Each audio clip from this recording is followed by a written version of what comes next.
Hi అండి, welcome to our channel అమ్మమ్మ చేతి ముద్ద. ఈరోజు మనం చేయబోయే రెసిపీ దొండకాయ కూర. అందరూ చేసేది అనుకోండి, దీంట్లోనే కొంచెం డిఫరెంట్గా ఉంటుంది, అంతే ఏం లేదు. దొండకాయ కూర చూసి ఇది సన్నగా కట్ చేసుకున్న తర్వాత చూపిస్తాను వీడియో. ఇలా సన్నగా కట్ చేసుకోవాలండి దొండకాయలు, పొడుగ్గా సన్నగా. కాయ చిన్నగా ఉంటే ఇలాగే కట్ చేసుకోవచ్చు, కాయ పెద్దగా ఉంటే మాత్రం దాన్ని మధ్యలో కట్ చేసి సన్నగా కట్ చేసుకోవచ్చు. ఇది చూడడానికి బాగుంటుంది, తినడానికి కూడా బాగుంటుంది. దొండకాయలు ఫ్రై చేసుకోవడానికి ముందు ఫ్రై చేసుకుందాం దొండకాయలు.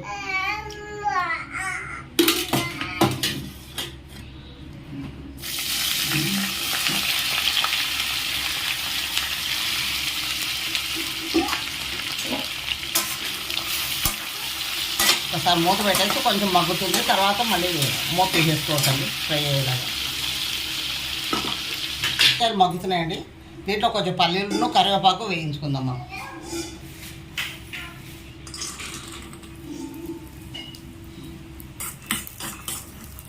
పల్లీలు వేగిపోయండి, దీంట్లో కరివేపాకు వేయించేసుకుందాం.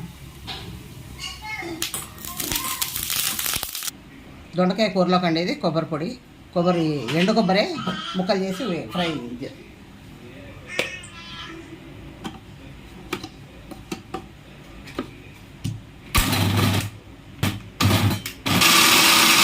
వేగుతుందండి. దొండకాయలు ఇంకొంచెం వేగాలి, అంటే మగ్గుతున్నాయి. తర్వాత మూత తీసేస్తే బాగా వేగుతాయి, ఇంకా లేకపోతే పచ్చి పచ్చిగా ఉన్నట్టుగా ఉంటుంది. అయిపోయిందండి, మగ్గిపోయింది బాగా. ఉప్పు, కారం, పసుపు అన్నీ వేసేసుకుందాం ఇప్పుడు.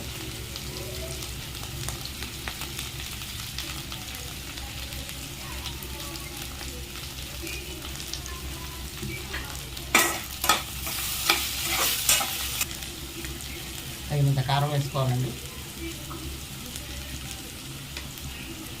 ఇందాక మనం మిక్సీ చేసుకుందాం కదండి ఎండు కొబ్బరి, ఆ కొబ్బరి పొడి అండి. కొబ్బరి పొడి వేసేసుకొని ఒకసారి కలిపేసుకొని పల్లీలు వేసేసుకున్నాం. ఇందాక మనం వేయించుకున్న కరివేపాకు, పల్లీలండి వేసేసుకొని ఒక 2-3 నిమిషాలు ఉంచేసుకొని స్టవ్ కట్టేసుకోవడమే, తయారైపోయింది దొండకాయ. ఇది అన్నంలోకి, చపాతీకి కూడా బాగుంటుందండి, రొట్టెలకి బాగుంటుంది. అంటే ఎప్పుడు గ్రేవీ కర్రీలు అవి చేసుకుంటాం కదా, డిఫరెంట్గా ఇది బాగుంటుంది. తయారైపోయిందండి దొండకాయ కర్రీ. ఇది మనం దీంట్లో తీసుకొని బౌల్లో తీసుకొని సర్వ్ చేసుకుందాం. చూసారు కదండి దొండకాయ ఫ్రై. ఇంకో వీడియోలో మసాలా కర్రీ చేసి చూస్తుందాం అండి. నా వీడియో కనుక మీకు నచ్చినట్టయితే లైక్ చేయండి, షేర్ చేయండి, కామెంట్ సెక్షన్లో కామెంట్ చేయడం మాత్రం మర్చిపోకండి. సబ్స్క్రైబ్ మాత్రం చేసుకోండి. థ్యాంక్ యూ అండి.